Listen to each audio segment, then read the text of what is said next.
Hey, Jordan, I've got the bullets. Do you this time, for real? Yes. Welcome to the 1 hour, one brain cell podcast, everybody.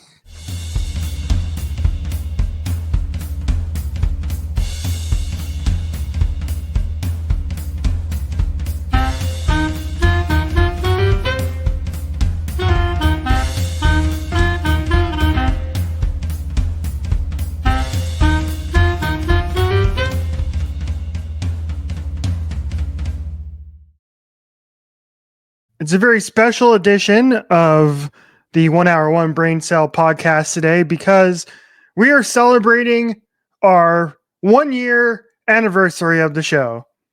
We began the show on December the 8th, 2023 is when we published our first episode. And so we're a year later and we're still doing this and people are still watching us somehow, some way. So happy birthday. Happy birthday to the 1 hour, 1 year old podcast. I'm proud. We made it a whole year. Mm-hmm. And 48 episodes. This is episode 48. Jimmy Johnson, I think. Yeah. So we haven't exactly done an episode a week all year. If your math is as good as mine, you know that 48 is less than 52. So we haven't exactly done an episode a week, but we're pretty dang close. That's pretty close, man. We're pretty dang on schedule. Yeah. So we're celebrating. Yes. And we saw some people commenting on our Alona Mar special last week. So thank you. Somebody clarified for us that Alona is doing a second show of the Dancing with the Stars tour, which is cool. We found out after we recorded that episode that Alona's overseas now in Europe and England playing 15s rugby for the professional rugby league over there, which is super cool too. So congratulations, Alona, and thank you for watching last week's show, Alona Mar fan, if you're still with us for some reason or another. But anyway, regardless of that, 1 year of the show, awesome. There's not a lot of things that last for that long. So the fact that we are still doing this and talking nonsense for 48 episodes and a year is pretty dope. I think that's a cool thing. I think it is cool. I don't know. And we haven't run out of things to talk about yet because this whole show is completely ridiculous and off the rails. But that's good. We made it. It was a silly idea that we had. And then you guys jumped on board with us and kept watching. And it's been fun to see it grow a little bit over the last year. So stick with us. Thank you, Internet, for the glorious memes that you keep giving us. So it keeps giving us content to talk about. Yeah, that really is the gift that keeps on giving. There's been some good ones in the last week. That's what I'm saying is like with the stuff that we have to talk about this week. It's just 1 week worth of content. And some of the things that happened this year, I totally forgot that they happened this calendar year because this year feels like it's been 3,000 lifetimes long, but that also like November to December just vanished. Yes. Yes, indeed. So we'll have plenty of internet to get to coming up during the show on our 1 year anniversary episode. I would say we didn't prepare anything, but I would just surprise you with this question. Do you have any favorite bits that we did or like favorite things that come to mind? I always think our themed episodes are fun because it gives us, it's hard because you and I can't stay on topic for the life of us, but our themed episodes make us stay on topic a little bit. Right. But I don't know. Let's see. We haven't really done that many bits. We've had things that we've lost over the course of the year too. Like I think last week we brought back like the One Brain Cell Award. We used to red flag, green flag, and we've kind of moved away from some of those things. That doesn't mean we're any less funny. It just means we've moved away from certain bits. We're bringing it back in 2025, baby. Come on. I'll tell you my favorite, a couple of my favorite moments of yours was your Mambo No. 5 cold open. Because I was not prepared for that at all. It was a dramatic poetry reading of Lou Bega's Mambo No. 5. And the sleep mask last week was pretty good. That was a hard sell. That was good. And then your joke about ships back in the Valentine's Day episode. I almost fell out of my chair on that one. So Do you remember what my favorite ship was, Jordan? Do you remember what my favorite ship was? I do. The Titanic. Yes. Yeah. Mm-hmm. That was great because you did not see that coming. You had no idea. Not at all. In the same way that you did not see I Got the Bullets coming. No, went right over my head. I don't remember what episode that was when you had referenced that again, and you were just waiting for me to retort back, and I never did, and just went right over my head. You did. You pulled an Emma Stone. Well, it was a callback to a callback because I blew the She's the Man reference. Yeah. Yes. And then I was calling back that reference to explain how badly I botched that yes and interaction. And then you botched the yes and on I Got the Bullets. And now we're all on the same page. So really that's all we set out to do here, I think. We should celebrate with that. And I do have an item, but I need to mute my microphone because this is an indoor firework. It's a party popper, but it does say flammable on it. It also says it's okay to use inside. Oh my God. But I'm not going to blow out the people's eardrums with this. So you'll just have to watch because that's a bad idea. Okay. It's not working. It didn't work. It didn't work. It worked. It just shot it somewhere else. There is a streamer that came out. Okay. Here's the second one. We just they just sort of didn't detonate quite so much. Maybe I'll go get a second one. That was so funny. It looked like nothing happened. We'll put it in slow-mo on the page, but it burst open. Yeah. There was black powder in here that detonated, and now my room smells like a firework, but whatever. I was in the party aisle collecting supplies, obviously. And one thing about Jordan, do not let Jordan loose in the Party City party aisle. No. You should not. No, you should not. I was looking for the horns, the noisemakers. Yeah. And there were none of those to be found, but there was like a 10-pack of party poppers. Knowing you, I feel like you spent like an hour there and you were just picking up supplies to use on future episodes of the show. I really didn't, because that whole aisle was like, my choices were very limited. There were like glow sticks and party poppers and like balloons and things. And then the other half of the aisle was like, you can have 4 different kinds of a birthday party. You can have Jurassic Park for whatever reason. You can have Spider-Man. You can have The Mandalorian, or you can have Bluey. You get 4 choices. And if none of those are your speed, then who cares? You don't get themed plates. It's not for you. That's so funny. Okay. Everybody fits into one of those categories. Apparently, yeah. It's like your personality type, your Enneagram. Is that what it's called? It's like if you're like ISFP or whatever. I still feel like we should take those. Oh no, Enneagram is the 9 ones. What is your Myers-Briggs type? That's what it's called. Yes. Yeah, that. That's actually, it's funny. We did plan on doing that, but we never got around to doing it. So we'll put that on our list for 2025. For 2025, you can get to know us even better. Here's more streamer. By following along with our eventual taking of the Myers-Briggs type test. Yeah. How long does that take? Do you know? It's not that long. It's like there's like a long version and then a short version. And I wonder if the long version is 3 hours. No, it's not, because I've taken it. It's not that long. I guess it depends how fast you read. So I don't know. Maybe that's not true. I mean, it did take us like 30 minutes one time to take that Taylor Swift quiz. Do you remember when we did that? Oh, yeah. Yeah, the question that just said, "Are you happy?" And we were like, whoa. Yeah, we spent like a whole episode taking quizzes. I think that's where we put that, and then we just didn't get around to it. Yeah. We're really calling back the last year here. This is good. This is good. There's some good ones. I think for me, I know it was super recent, but It's just too good. When I had Zach Bagans co-host the show with me. Oh God, yeah. I don't know if I'm ever gonna do better than that. I also don't know if I'm ever gonna live that down. So maybe both of those things can exist simultaneously. If you know, please tell us because we want answers.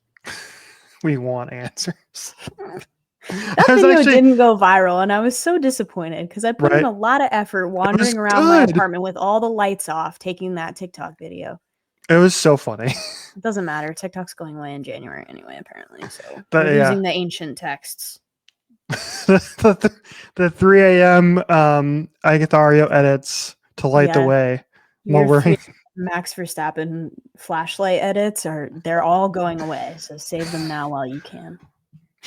I completely forgot what I was gonna say. Awesome when you're talking to a microphone. Oops. Who knows, man? Oh, I know what I was gonna say. I was scrolling back some of our stuff last night because I was trying to find if you posted the I got the bullets reference or not, and you didn't. I couldn't find it, but I did find. Definitely did. I definitely did. If you know, if I thought you did too, but I couldn't find it or remember. I know I did. Or remember like which date you had posted or which episode it was in. No, I know I have it. Hold on, I'll find it while you're cooking here. Anyway, yeah, so I was trying to go back and find that last night because I want to remind myself about it. And I ended up finding some classic bits, like the time I was being attacked by a bug. Oh yeah. Yeah, and you could see it on the screen. Yes. Speaking of Zach Bagans, and you edited in the that was golden. Also, the time when I completely froze up multiple times, I did that, and you had to put in the spinning circle on me because I was. I believe this is it right here. The title of the short is "No Gouda at Goodbyes," or I guess yes, Gouda if you're Max Verstappen. Maybe that's actually how you say it. I don't know. Okay, hang on a second. We can chit chat here for a second. I'm gonna bring this up so we can play it. Okay. Here. Okay. I really there's been multiple Zach Bagans references on this show before Zach Bagans himself appeared on the show. So maybe all of it was subtle foreshadowing. Okay. Here we go. Side note, I've never broken out so bad as when I put that eyeshadow all over my face, like facial hair. I wouldn't recommend you guys do that for any extended period of time, but like all around here was like, oh no.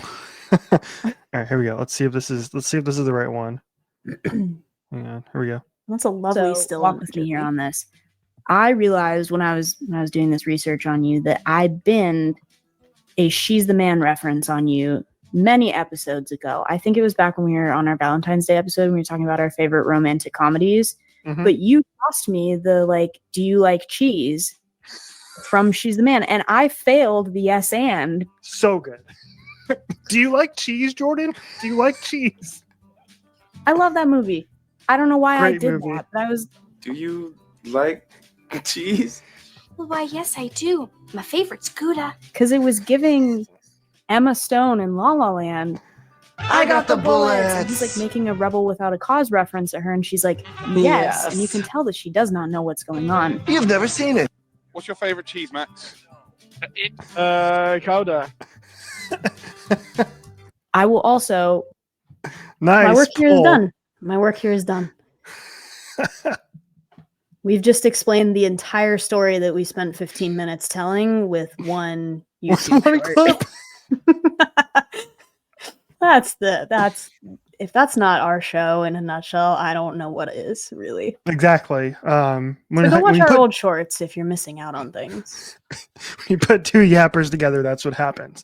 Mm-hmm. Perfect transition into La La Land there, because speaking of anniversaries, see how that transition works out. It was the 8th anniversary of the release of La La Land on Monday, we're recording on Tuesday, 8th anniversary was on Monday. So I was like, you know what? I promised Dorian a long time ago that I would rewatch this movie.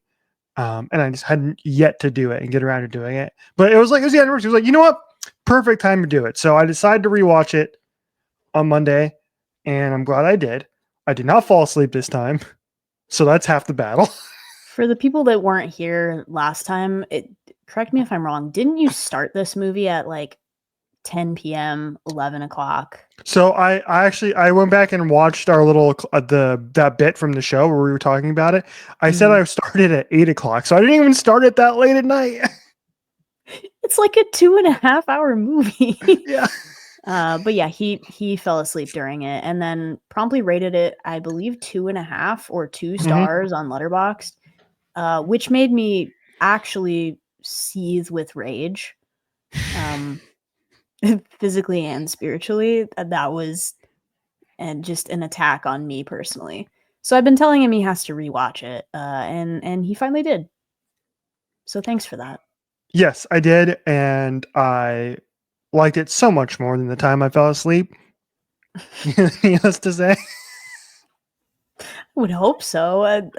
Like you finally got to see the way it ends instead of being like, well, that was weird. The last thing I remember is that there was a girl in the bathroom and then some guy was just honking a bunch.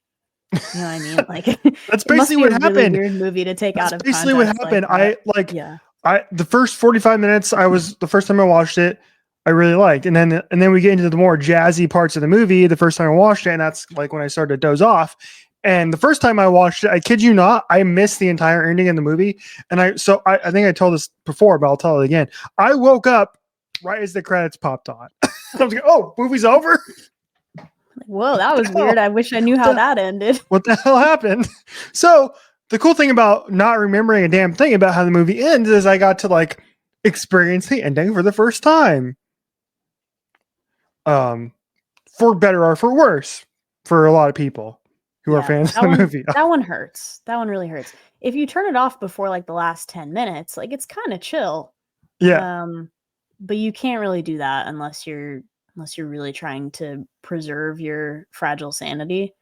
Yeah, I wouldn't recommend turning it off before the end. But if you've seen it and you know how it's like Killing Eve. If you turn it off before like the last 10 minutes of the last episode, you're good. Everything ends great. You don't have to worry about it. We're all just gonna run with that and be like, nope, that's how it ends. These are not the droids you're looking for. John Legend is still a jump scare in that, I maintain. Yes. Like, they couldn't have chosen one single other talented music person to play that role instead of John Legend? I almost texted you about that too, because I had forgot that he was in the movie. I forget until he comes up every time in that turtleneck. He just like appears at the table. He's like, "Hey, Sebastian." You're like, "Why is John Legend here?" What are you doing here? I think I've said that on the show too before. You did. But I maintain that that's a thing. And it baffles me to this day. So my main takeaways from the movie are that Emma Stone, I put this in my Letterboxd review too, that Ryan Gosling and Emma Stone should be in every movie. I'm not going to argue with you. That feels valid. In my opinion, two of the most talented actors on the planet are those two. They can do anything. They just put them in any movie and they're going to crush it. I agree. Ryan Gosling's been on a little bit of a renaissance lately, if you will, as well. Renaissance. I was about to try and make a joke, but it flew out of my head. Okay. Back on track. Stay on track. It was the Philomena Cunk joke about Beyonce's Renaissance or the actual Renaissance? Which was more culturally significant? The Renaissance or what's it? Beyonce's Single Ladies? Was it Single Ladies? It might have been Single Ladies. I don't remember. Shoot. Now I need to look it up. You proceed with your next thing. How do you spell? Anyway. How do you spell it? It's like feminine nomenon. I have Philo F P. Okay. Let me start over. I have Philofe, and it's trying to tell me it's a philodendron, which is a plant, but that's not right. There. Okay, got it. Jeez, good gracious. Okay. I think I just lost brain cells. It is. Hold on. It is "Single Ladies" by Beyonce. Oh, okay. That's what I The thought. Renaissance or "Single Ladies" by Beyonce. Oh my god, I found We're it. getting new Cunk as well.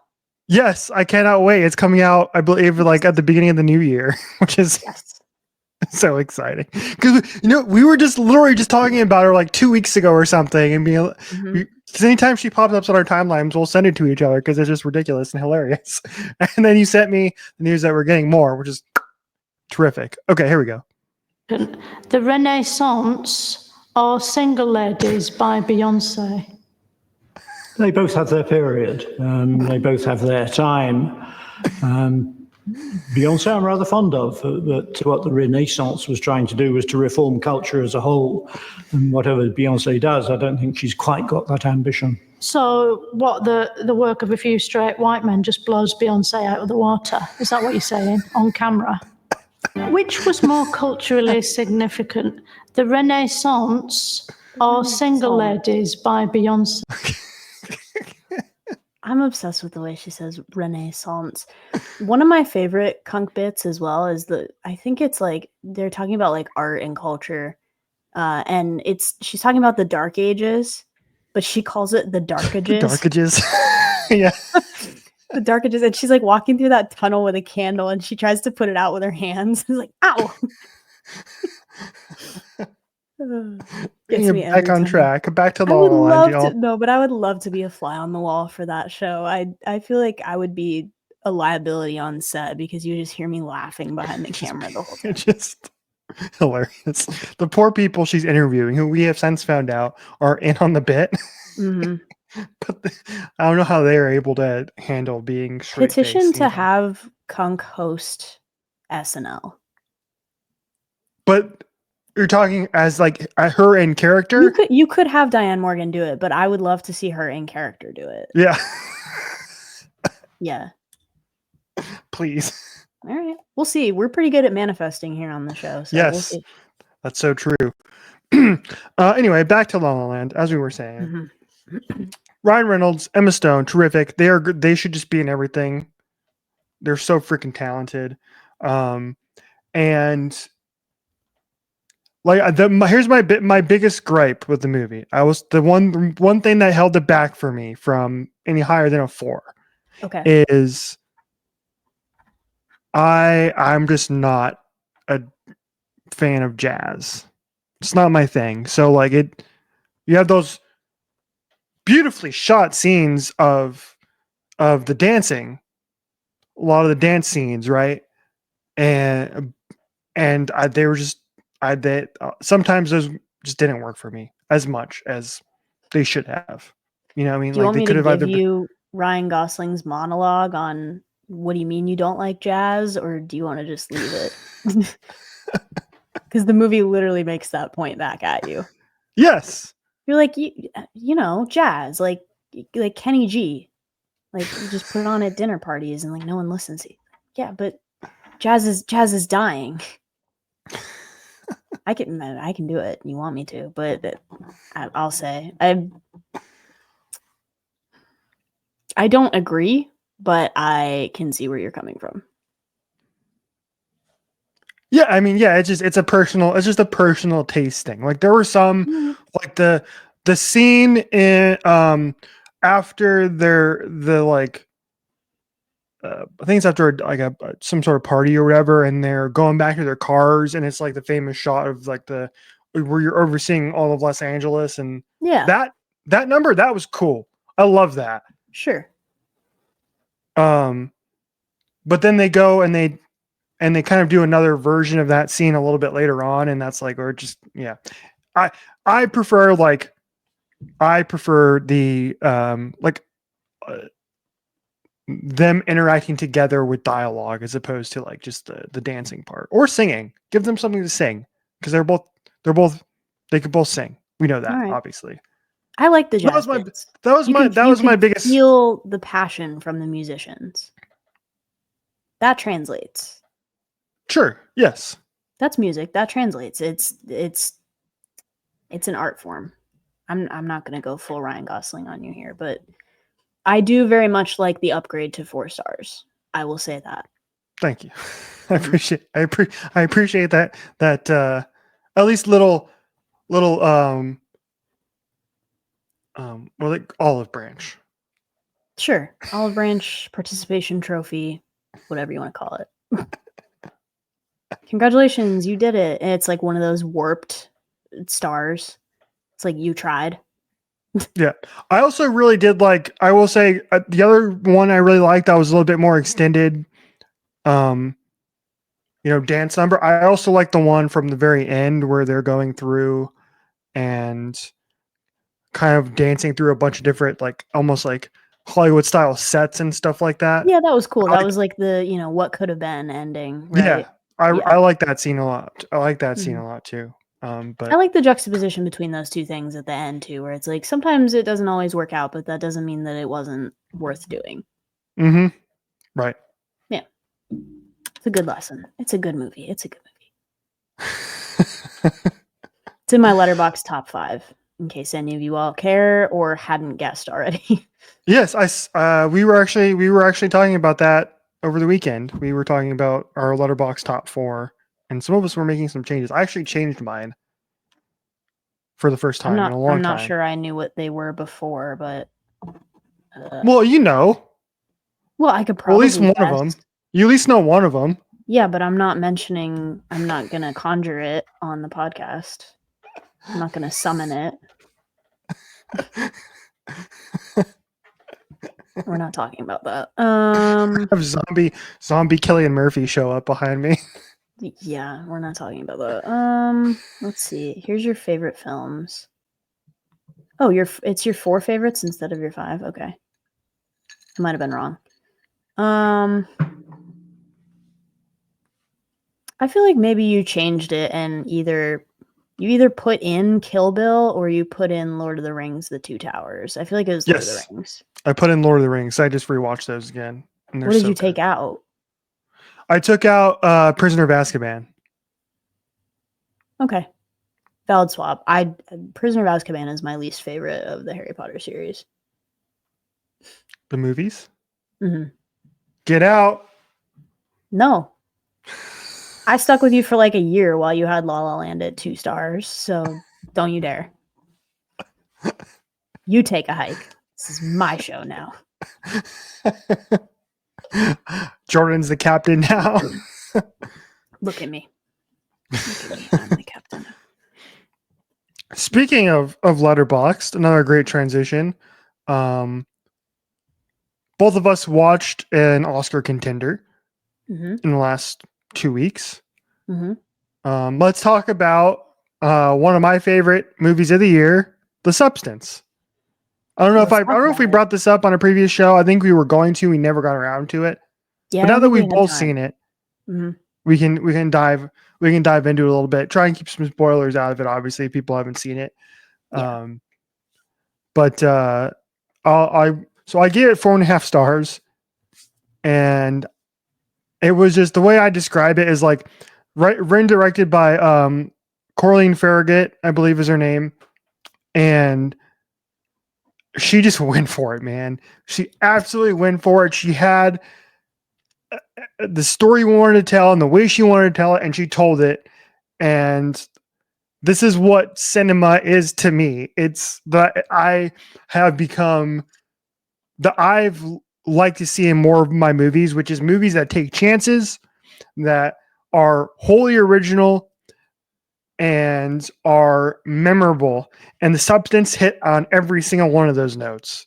I absolutely loved it. Rewatch value? I don't know.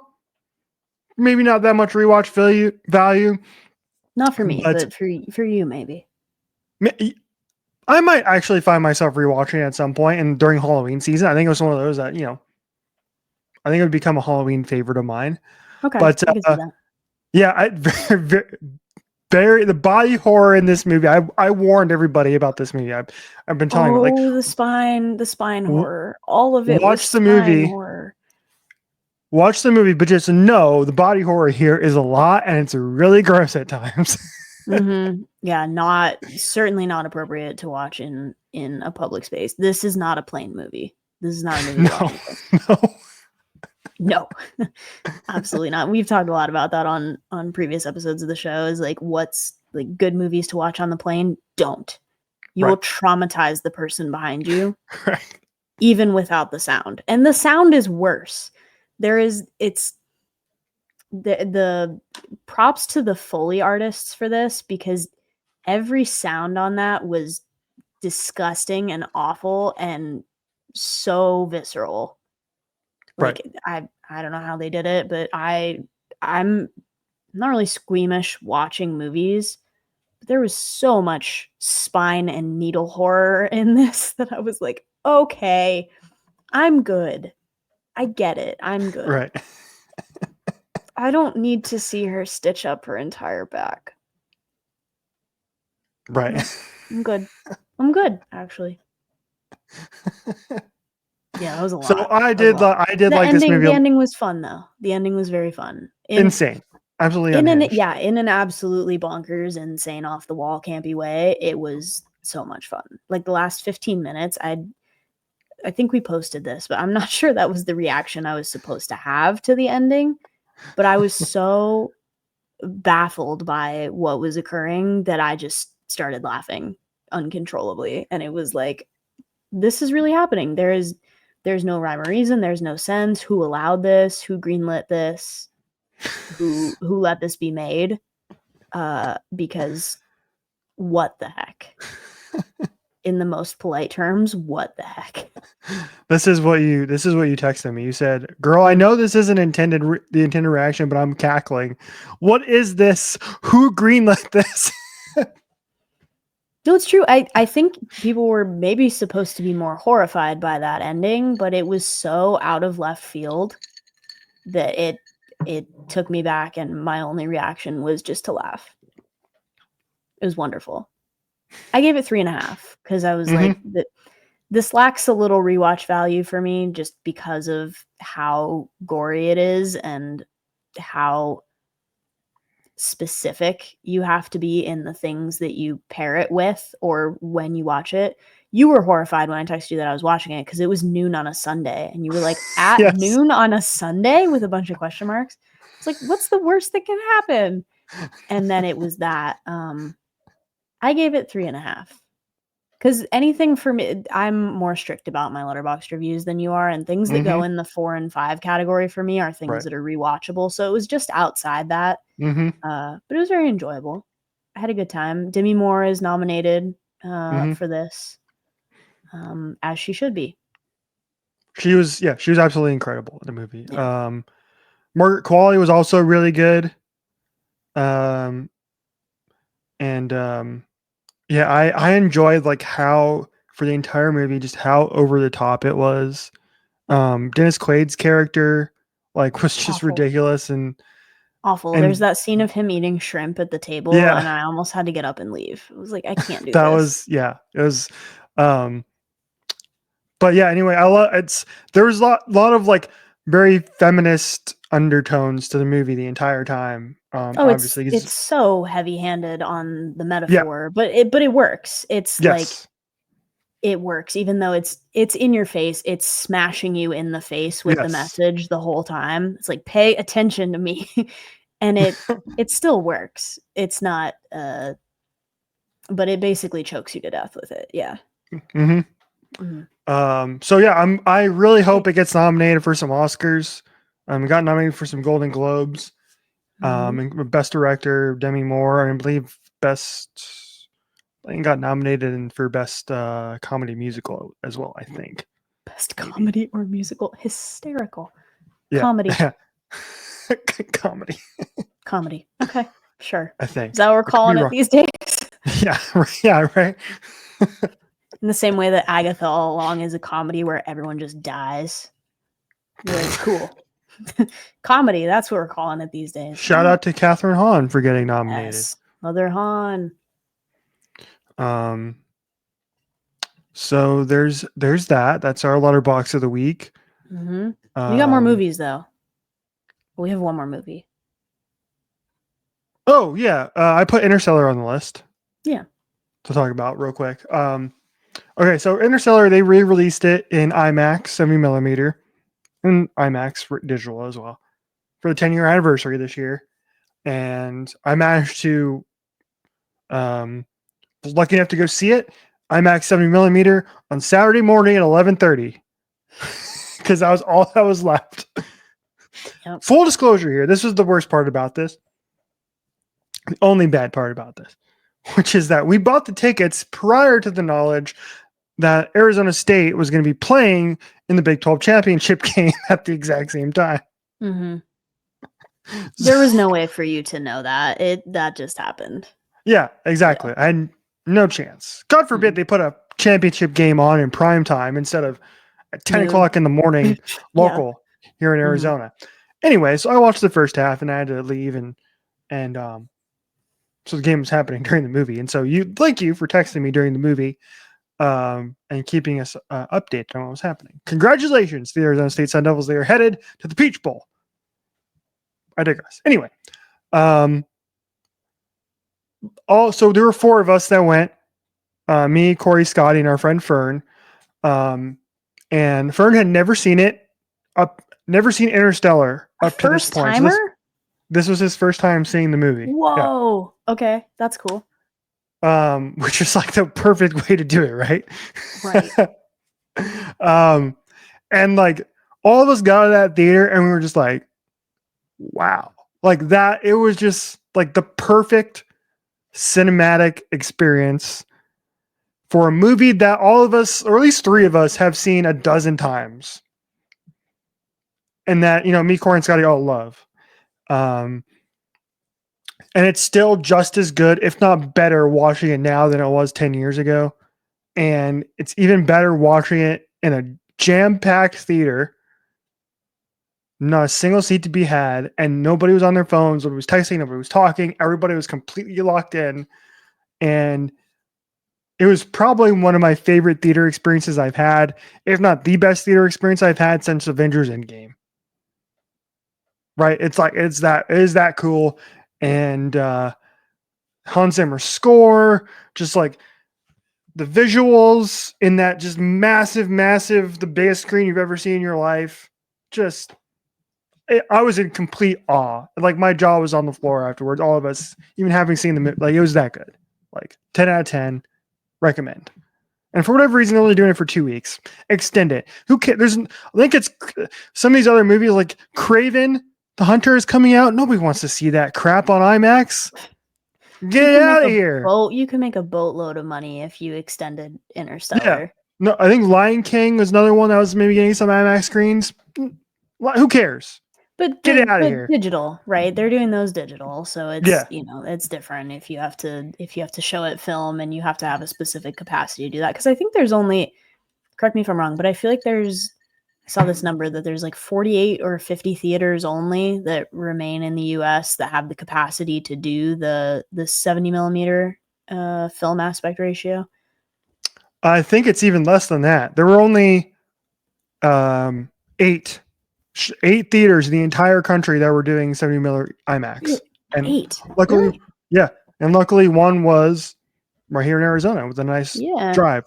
People were driving from across multiple state lines to go see this if they could. Yeah, there are 30 worldwide, so not just in the United States. Because the IMAX reel is 600 pounds. Only 30, have to have there's only Barkley 30 in come the in here world. Yeah, I'm like, you could have Jalen Hurts squat it, I guess. In the United States, there are 1, 2, 3, 4, 5. Oh, there's a bunch in California. Hold on. Stop giving me ads here. 1, 2, 3, 4, 5, 6, 7, 8, 9, 10, 11, 12, 13, 14, 15, 16, 17, 18. There are 19 in the US.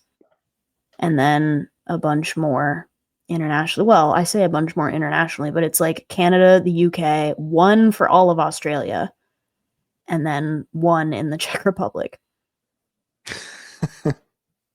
So, I mean, really, you are fortunate to have one Yes. nearby. I'm fortunate to have one nearby too, but it wasn't working at our screening. So, they're gonna try and accommodate us at a later date with a makeup, like maybe sometime in January. So we'll see. But for anybody that had their showings affected, which happened at multiple screenings across the country, but Mm-hmm. they're working hard to make it up to us. So I can't complain about it. I know it's as much of an inconvenience for them as it is for us. So there's some people who are really passionate and were, traveling from out of state or whatever it may be, and they're trying hard to make things right. So we'll see. Maybe I'll have a chance. Fingers crossed. Hopefully, I really do hope they figure it out and you get a chance to experience it, because it's like it's really hard to describe Mhm. how cool that movie is. And again, it's like when it first came out, it wasn't divisive by any chance, but it wasn't as well received as you think it would be. Like, I think we were No, talking it about it this. aged really, really well into a Yes. critical darling and a classic, but when it came out, it was like there wasn't the hype about it that there is now, or there continues to be, and it may just be the brand that Christopher Nolan has Yeah. built himself, but it's a good one. It's a gem. We're glad they put it back. Yeah, especially because like at the time,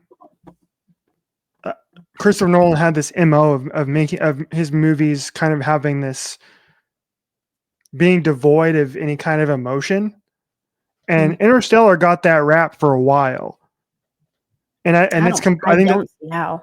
yeah, and I think that's completely wrong. And I think people have come to understand that now, that it's the entire heart of the movie is is in some ways a story about how love transcends time and space, and it's like it's such a beautiful topic to dive into, and I think every rewatch you get that same emotional like center of that movie, and it still works to this day. And I'm glad people are understanding that it is becoming, in a way, it's almost becoming Christopher Nolan's like. When you think of Christopher Nolan, you think of Interstellar as being his right up there as one of his best movies, even though it didn't get nominations or didn't win anything, but it's like right neck and neck with the Oscar not winner for Best Picture last year. We don't talk about it here on the podcast because I don't want to get up and change the board, but yeah, that one about the guy with the hat and Albert Einstein. Yeah. It is funny to me, looking back on Interstellar now, though, because somebody tweeted this. It was like he just completely forgets about his son in the grand scheme of all this. That's like, Yeah. well, he grows up to be Casey Affleck, so like we just forget about him, and we're really only focused on Murph. But like, it's fine. We got a reunion this past weekend in Georgia, because Timothee Chalamet was there for doing the college game day picks. He was the college game day picker. And look, I don't care whether they were feeding him this information or not. He knows, and I don't think they were.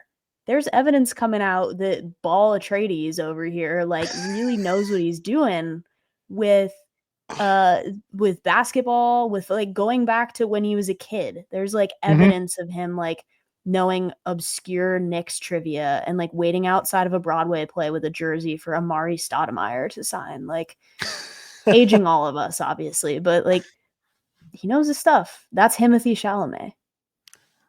Lisan Al-Gaib knows ball. Right. He's the only one that picked Ohio to beat Miami of Ohio, and Ohio blew him out. Mm-hmm. He did. It was very funny. That was good stuff. Also rode with my Sun Devils, which was great. So he did. Like I said, nailed it. Ball Atreides. He knows what he's doing. Ball Atreides. All right, let's see. We got a few more things to touch on here.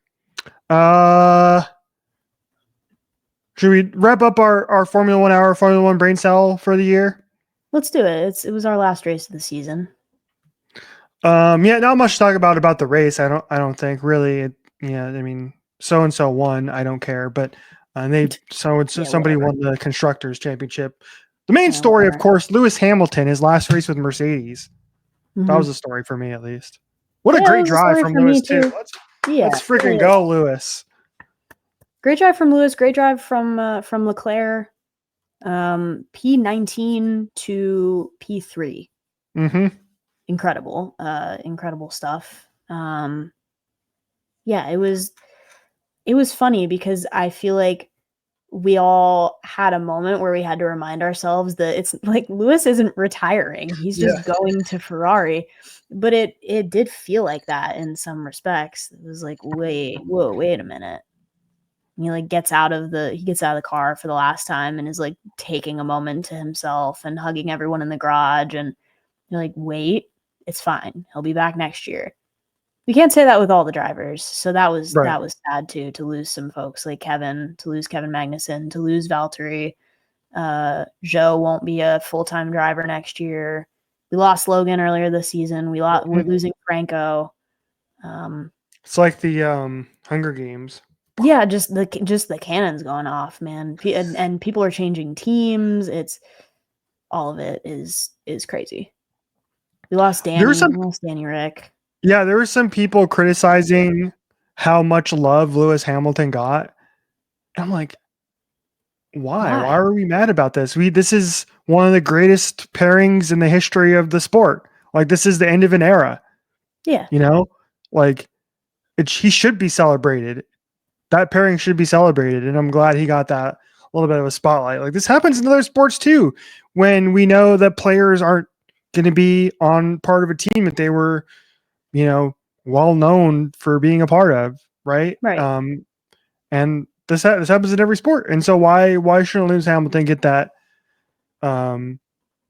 acknowledgement from the sport and from Mercedes? And that was cool. It was awesome to see the burnouts that he got and all the love that was being shown in the garage and Bono walking out in one of Lewis's outfits. Bono in so the Tommy fit, in the jean fit. Wild. That was wild. I love that though. I do really like their dynamic and I will be sad to see that go too when Lewis goes to Ferrari, but that'll be like eventually the day of whether one of Max and GP decide to split. That will hurt. That'll hurt. Yeah. Let's see. Anything else? Oh, we had new drive. We had Carlos Sainz getting into a Williams for the first time. We had Hostaban for the first time. Cannot wait to use that all year next year. Nico in the Sauber. That's weird. R.I.P. Hospins, because that was like the best pairing. Yeah. I will miss that. I will miss Nico and Kevin together. They were fun to just root for the chaos, root for the gritty Haas every weekend. Yes. And Esteban is also getting a female engineer next year too, which is awesome. That is cool. I believe the first full-time female race engineer in F1. I believe that's correct. I apologize. I don't have her name in front of me here to give her a shout out. I want to say it's Laura Mueller. I think she's German. That's it. There you go. Hold on, let me make sure that's right though. Laura, I don't know whether it's Mueller or Mueller. I'm not German. But yes. That'd be cool to see next year. I can't wait for next year. We have to wait 4 months to come back. We'll get Drive to Survive obviously in February, and we'll get preseason testing as well in February as well. But gotta wait a few months, and I think 2025 is going to be another terrific season of drama and of storylines and of competition. It'll be crazy. It'll be crazy because people are going to go all out before the regulation changes. So, I mean, expect some wild things. Last year of these regulations is going to be great because there's going to have the dynamic of who is looking ahead to 2026 already, who's more focused on 2025. With the cost cap in place the last several years, the competition has really gotten so much better from top to bottom in terms of the disparity between the top teams and even the teams all the way running in the back. The times are are getting closer and closer. So I'm excited. We're going to have a bunch of rookies next year, which is going to be throw another big wrench into things. And so it's going to be I'm curious to see how the season unfolds. Also, let's can we burn one up do you have your trash can so we can throw the RB20 in it? Yeah, I don't, but yeah, let's immediately put that in the trash compactor. I don't want to see it ever again. Max doesn't want to see it ever again. The team probably doesn't want to see it ever again. Right. I know Checo doesn't want to see it ever. Throw it away. Throw it away. Whatever you did to it in the first part of the season, chuck it. That floor that you were using in the first third, throw it away. It's wrong. Those wings, throw it away. And while we're at it, label Red Bull Racing over in Milton Keynes, label all your wings. Because I swear to God, if I see something next year that you brought the wrong wing to a circuit, it's on site. It's on site. What do you mean you left it back in England? And you had to DIY your own rear wing with a rotary grinder on race weekend. Don't you ever do that again. I'll turn this car around. You're done for. I think I sent you the tweet and somebody had made a list of 45 things that happened the entire season, and it's from start to finish, and how ridiculous the season was. Mm-hmm. And I will say that you chose the best season to come in and start following the sport, because this year was my blood pressure. I've only been never around really higher. since about 2020 or so, right around the time Drive to Survive got popular. And 2021 was insane. The battle between Max and Lewis and how incredible that was all season. But in a way, this season had way more storylines and was way more ridiculous and in a way, I don't know if it was a better season than 2021, but I was more entertained by this season than I was in 2021. I'll say that. I think you can look at it through two separate lenses. The title fight was better in 2021, but the competition up and down the field was tighter this year. So they're both interesting for their own reasons. I will leave this with saying that I hope to hear the Dutch national anthem a lot more next year. My blood pressure has never been higher on Sundays than it is now. And I've never had to get up so dang early in the morning either. Let me tell you, on my one day off, I'm waking up at 1 or 2 a.m. to watch this garbage. I better hear the Dutch anthem if I have to wake up at 1 a.m. for this. Dang it. So true. And I'm getting up at 6 a.m. wasn't fun, but hey, we did it anyway. I was explaining to someone today, the great thing about being able to waking up for these races is I was just able to roll over in my bed and have my laptop open right next to me so I can kind of watch the race while laying down. You can, but I a couple of times caught myself almost falling asleep doing that. So it's better for my attention span if I get up and go to my front room and turn on the actual TV with ESPN or whatever it's on, because then I don't fall asleep if I'm in a different location than my bed. That's true. Yeah, you have the lateral. Once you go lateral, there's no coming back. Yeah, once horizontal. Horizontal, sorry. In a grave. Nope. All right, let's wrap up the show with tell us the story about live band karaoke. Oh boy. This was my stupid idea of the week. I'll tell you, I've always wanted to do it, and I've always entertained the idea that I could be a person that enjoys karaoke. I enjoy carpool karaoke, but it's very different, and anytime I drive somewhere, it's karaoke in my car, just me, myself, and I, pretty much. So I don't mind that. It becomes a completely different ballgame when you talk about singing in front of a room full of people you don't know, or people you do know that don't have any opinion of your singing voice at that juncture. I decided for whatever reason that because I got an ad on my social media that there was emo night karaoke, live band karaoke. And so I, clicked on the link and I was investigating and I was like, this actually looks kind of cool. Scrolling through the playlist, I was like, I know these songs, like this could be fun. So I bought a ticket and I'm fully locked into this now. Like I can't really back out, or I can back out, but I would be out $15. And my desire to be out $15 is a lot less than my fear about going to this thing and singing in front of a room full of strangers. I don't know how big this crowd is going to be. I have no idea. I couldn't tell you the capacity of the venue. Never been there before. Completely going in blind, right? And so you get there and I think doors open at 7 and then the show is supposed to start at like 8. People were supposed to start singing at 8. So you go and sign up and you have to pick from the list of songs that were provided. What I didn't realize was that it's lottery based, right? So my last cop out plan, right? Because I was like, there is a way that I could still back out if I go and do this.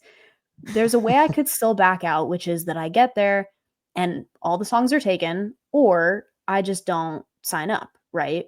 Like I could just go and enjoy myself and have a good time. And if I'm not feeling brave enough to do it, I just won't do it. So I go and I show up and then I see that it's lottery based. So I'm like, screw it. I'll just put my name down.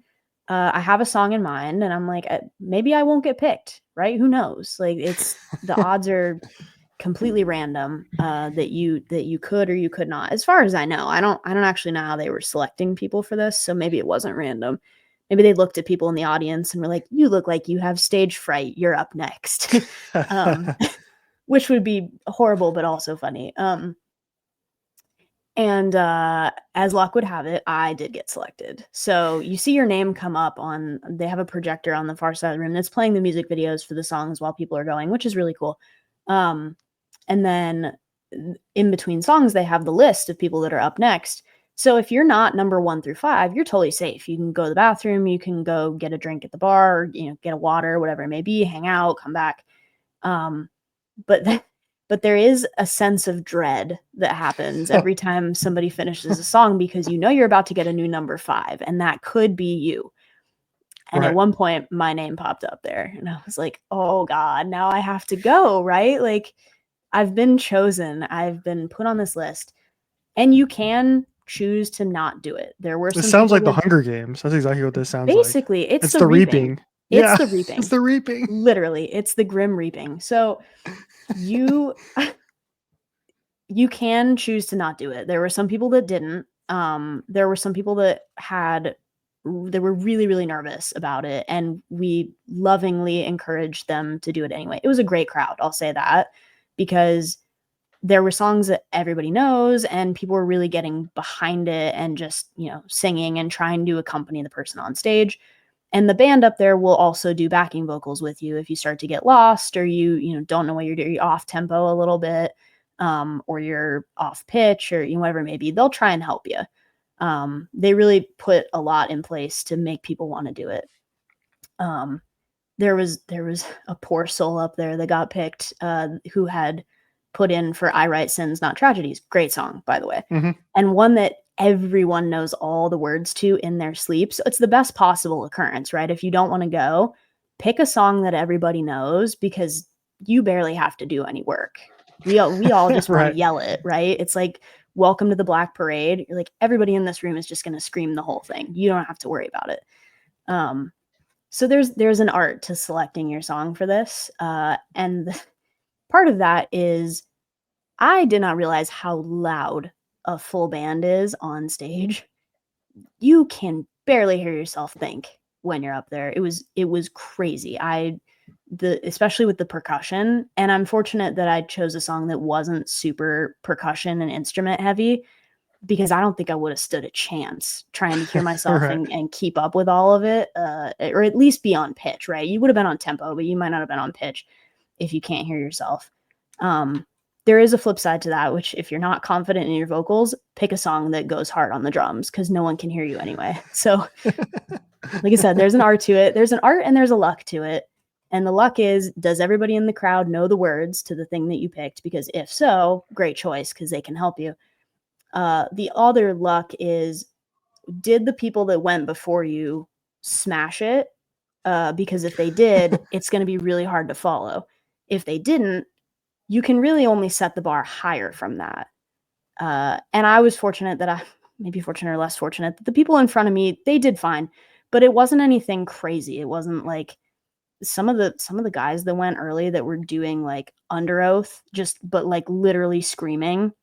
They were so good, but it was like, you can't sing Paramore after that, or you'll just get bullied, right? Like you're gonna get a tomato thrown at you. You are. So anyway, the moment arrives. I see my name crawl all the way up there 5 songs later, and I have to go do it. And it went really well. I think people were really into it. I was trying to get the crowd engaged a little bit. There's a little bit of a chant in that song, and people were really taking it. And so you got to like, hold the mic over the crowd and like do some crowd work and just really have like your main character moment for a minute. And in the end, the whole thing was just a good little social experiment of like, can I do a thing I've always wanted to do but have been a little afraid of? And the answer is yes, and I would do it again. I love that. That's so cool. That's great. It was fun. It was fun. And it was a room full of great people. So if you have a chance to go to an emo night live karaoke or just a themed like live karaoke, definitely do it if you have an interest in any of that, because it's just a cool crowd to be a part of, whether you're singing or whether you're just in the audience. Right. It's a fun experience. I texted you afterwards and I said I was proud of you because because somebody who's worked in radio for so long, talking on the radio with people listening doesn't bother me. It doesn't bother me if like speaking in front of people doesn't bother me, that type of thing, right? But I think trying to sing is like, would be really, really tough to get me to do. If I was sober. So I do. I think that was the secret weapon for a lot of people. That definitely Liquid courage. It was a 21 and over venue. Right. So it was an age limit for sure, but like that was the secret for a lot of people, I think. I would not be able to do it 100% sober. I would need at least a little bit of liquid courage to like get that like stage fright. No, it's not stage fright, but like the butterflies to go away. Sure. So get a couple. There was a couple Jack and Cokes in me. Get a couple of Jack and Cokes in me. Slamming liquid death, right? And I like, you know how large those are, by the way. A can of liquid death is probably like, I don't know, at least 12 ounces, right? Like this bottle is like 16, so it's probably at least 12. And I stress drank my entire first liquid death prior to going but I had to save a little bit, right? So I like saved a little bit so I didn't get dry mouth up on stage, right? You're like, that's the worst thing that could happen. One of the worst things that can happen. There's probably a list. I was like, I'm gonna get dry mouth. So I had to save a little bit and then drank it immediately before going on stage, ran on stage, and then came off, and then was so nervous, anxious, adrenaline rush, whatever it may be, that I got a second one and then drank another entire liquid death. So I'm probably like 40 ounces of water in at this point, and I have an hour drive home, and the whole set was like 2 hours. And it was, let me tell you, it was uncomfortable. It was a little uncomfortable on the drive home, but I was very well hydrated, so we're good. Just glad you weren't. I'm just imagining if I had that much water to drink, you wouldn't see me. I'd be gone every 20 minutes. I wouldn't have been able to drive you home because you would have made me stop so many times to go pee. Been like, can you pull over at the gas station? No. Good luck. Here's your diapers. Good luck. Literally, here's your Depends. Good luck. Get out and walk.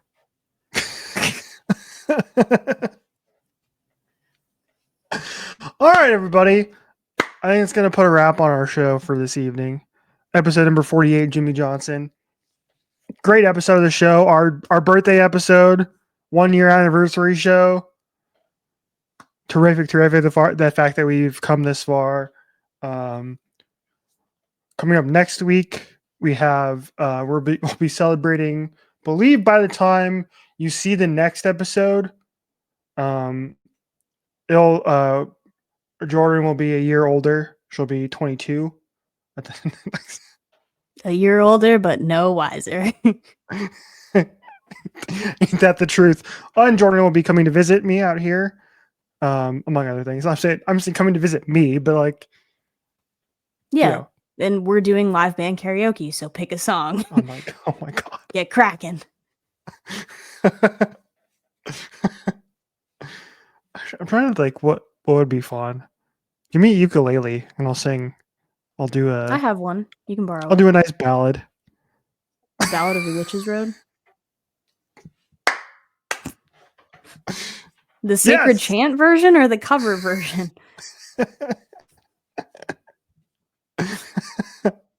Dude, that'd be so sick to have the band learn That would be the full so band cool. ballad No, and to do that would live. be so cool. Because it's super short. It's like, a minute and a half. You could be or Patty whatever. LaPone. We would just give you some maracas and you could be Patty in the back. Yeah, no vocals necessary. No, you are the vocals. You're a soprano and you sing backup for no one. Oh my god. Yeah. Right. All right, everybody. Thank you for listening, watching. Follow us at OHOBC Pod on all the internets, and you find us. Until next week, everybody. Goodbye.